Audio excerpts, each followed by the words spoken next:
Barcelona hasta el fin de la guerra, esta guerra fratricida que tuvimos, que fue en el 1939, y yo en el momento en que viajamos exiliados, yo estaba cumpliendo 12 años.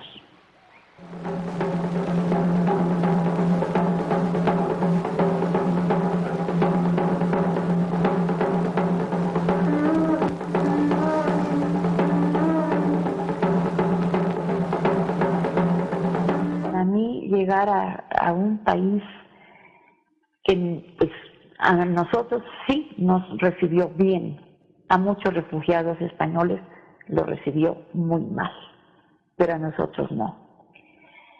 Entonces fue una gloria, fue muy bello. Un, deux, trois cafés, un, deux, trois croissants. Très bien, madame. Había el peligro de que no nos dejaran pasar. Entonces estábamos verdaderamente pues estresados por un lado, emocionados por el otro, esperanzados también, y todo salió bien. En Montpellier estuvimos del 39 al 42. Lo que pasa es que al cabo de 3 meses de haber llegado a un lugar maravilloso, estalla la Guerra Mundial, que estalló en el septiembre. Y entonces empezó el verdadero exilio, digamos, porque pues pasamos frío, pasamos hambre, estábamos expuestos a que nos llevaran a un campo de concentración en cada momento. Sin embargo, yo guardo un excelente recuerdo, a pesar del hambre y del frío, que sí lo pasamos, pero la escuela fue maravillosa. La balle. Et toi, la nouvelle, passe-moi la balle. La balle, la balle. Tenía una idea, no lo hablaba, pero sí había yo estudiado un poco, y allí, en realidad, donde lo aprendí fue en el cine, porque en los meses antes de empezar la escuela, mis hermanos y yo y los amigos con los que compartíamos el departamento donde vivíamos, que eran de nuestra edad más o menos, nos íbamos al cine casi cada día, y como era de sesión continua, nos quedábamos a ver la película 2, o si nos gustaba mucho, 3 veces. De modo que al principio, pues yo tenía una idea de lo que pasaba, y a la tercera sesión ya me lo sabía.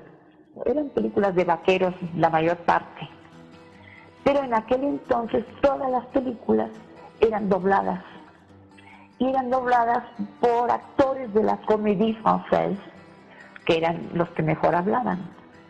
Así es que pues realmente tuvimos esa suerte de estar sumergidos en el habla francesa más pura, aunque fueran películas, eran americanas y eran de vaqueros, pero nos encantaban. Nosotros lo que pensábamos y queríamos era venir a México, por supuesto, y lo logramos. Y llegamos a México en el 1942, en un barco muy lindo, que era portugués. La gente tiene diferentes reacciones ante diferentes estímulos. Mucha gente que viajaba en el Niasa, que era el barco, pues lo cuenta como algo muy penoso, muy terrible. Para mí fue un crucero. Yo me sentí como que estaba yo en el crucero más elegante, y además había comida riquísima y abundante. Además éramos todos éramos amigos, y todos teníamos los mismos ideales.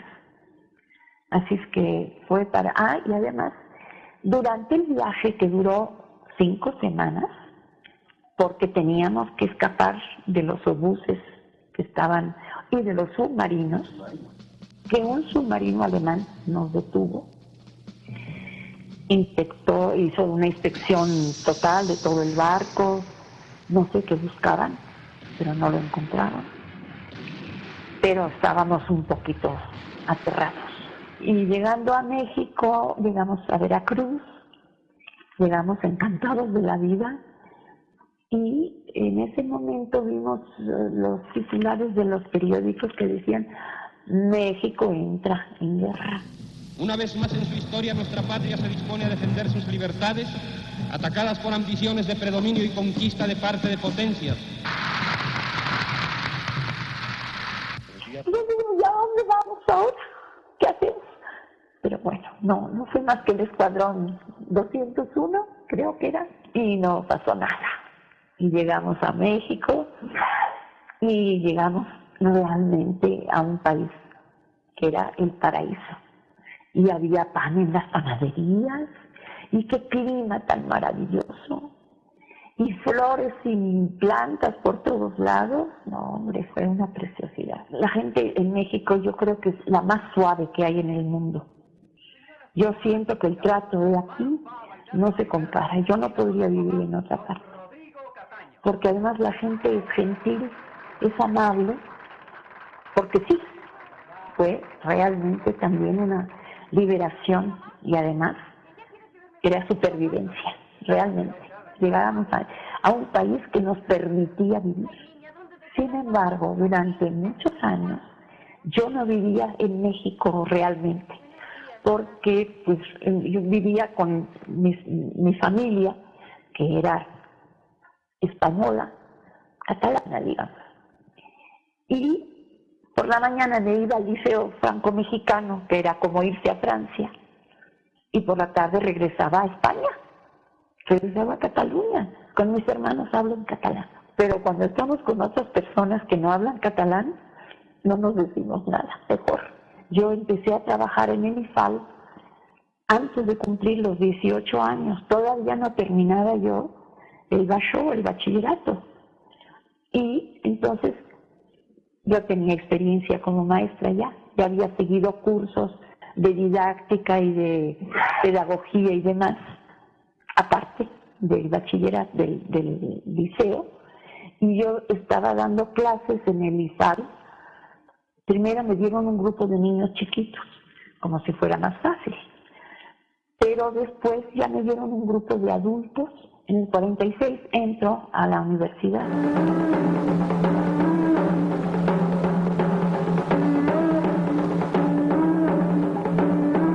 Estábamos en un seminario en Palmira, y un orador, un cuáquero, por ahí va la cosa también, que iba a dar una conferencia, no tenía quien le tradujera.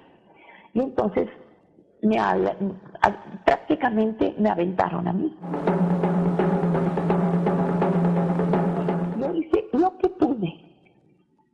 No sé qué pasó, pero el señor estaba feliz. Y entonces se hizo un concurso entre los profesores del ISAL, y yo lo gané. Y entonces yo iba a incorporarme a una conferencia, pero de repente les faltó un intérprete. Y entonces me entrevisté con la señora Italia Moraita, y ella me preguntó si yo me sentía capaz de interpretar en cabina. Yo desde luego que no me sentía para nada capaz. Entonces me puse a trabajar con otras intérpretes y me puse pues a aprender el oficio de intérprete.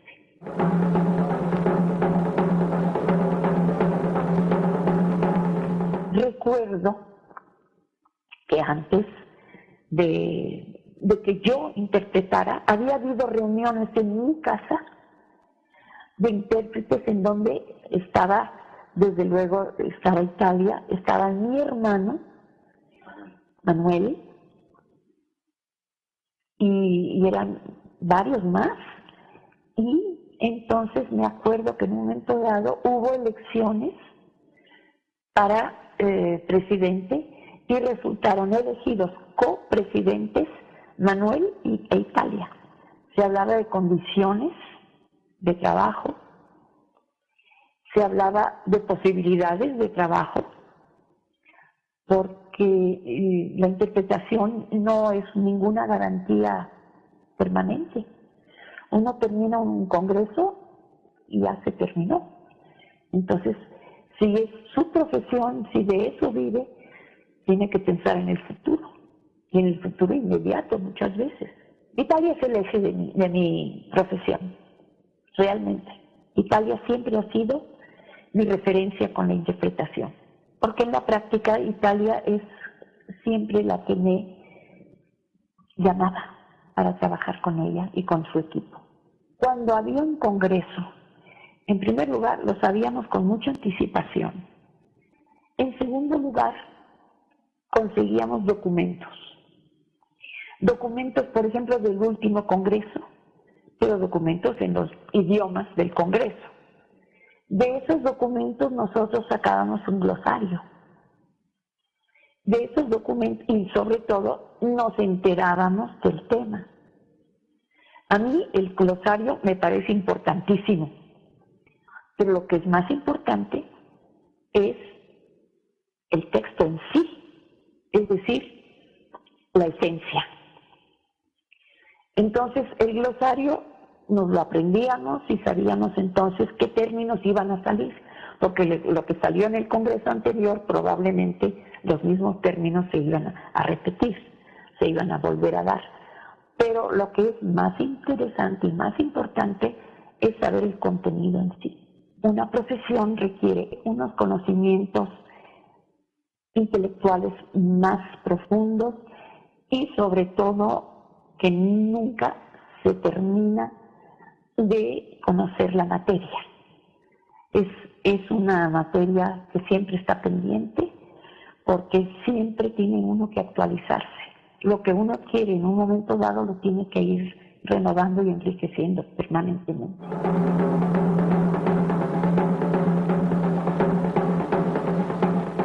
Habría que pensar en varias cosas. Bueno, en primer lugar, como es algo esporádico, entonces la mujer tiene tiempo entre congreso y congreso de dedicarse a la familia y a los hijos.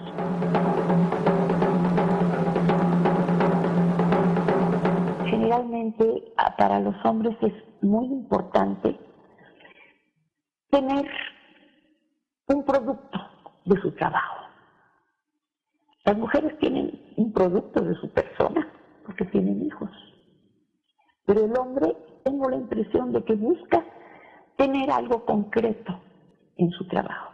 La interpretación no deja huella. La dejaría si se grabara, pero generalmente no se graba. Y generalmente no es un producto que se pueda mostrar ni ofrecer.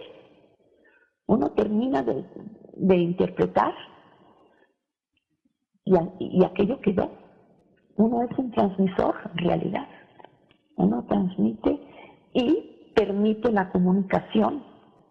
Es una obra muy bella. Yo siento que es algo que es facilitador, que es unificador, que permite que haya un contacto entre gente que no lo tendría, pero no deja una obra.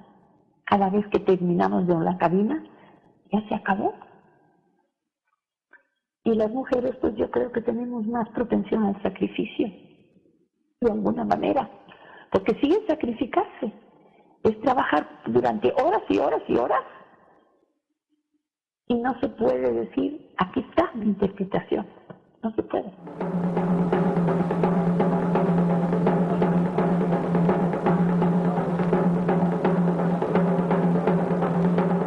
¿Cuáles eran los problemas que decís, me tocó justo con esto? A mí me ha tocado trabajar con una intérprete que nada más tenía un cerillo y que no dejaba de sonar. ¡No!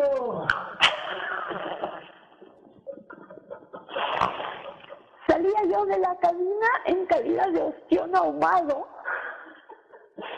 Tenía que poner los zapatos en el quicio de la ventana, la bolsa, lavar toda la ropa y toda mi persona, pero los zapatos y las bolsas tenían que estar toda la noche en el aire, en el fresco.